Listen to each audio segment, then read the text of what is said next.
So welcome to my subject GRE solving section. So 99. 99 ask about positronian. Okay, so he said that what and the positronian, so it's an atom. So okay, so this I know how to solve it. So in the original we have the hydrogen atoms and the electron.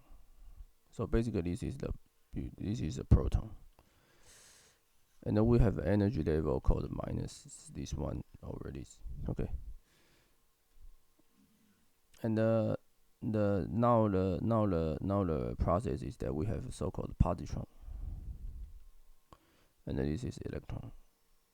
And so this MP is like 1000 something to ME probably.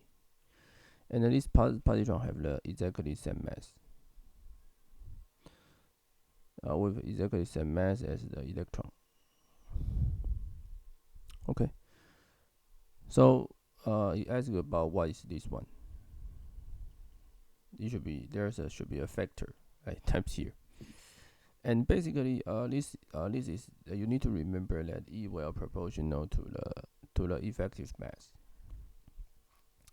So what effective mass for this the two system? If it is M1 and 2, then the effective mass should be M1 times M2 divided by M1 plus M2.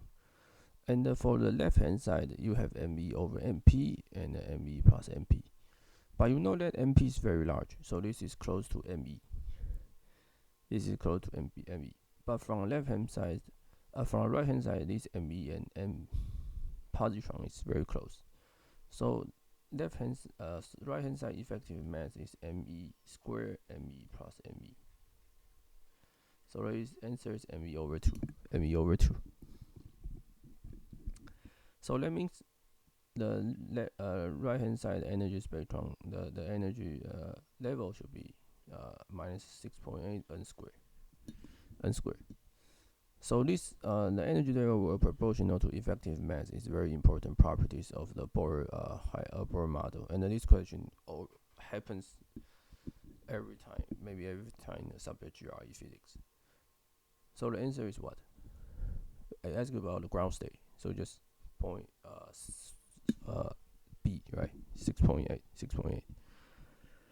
Okay, so the answer is B. Okay, I see. Okay, that's it. And I will see you guys in the next video.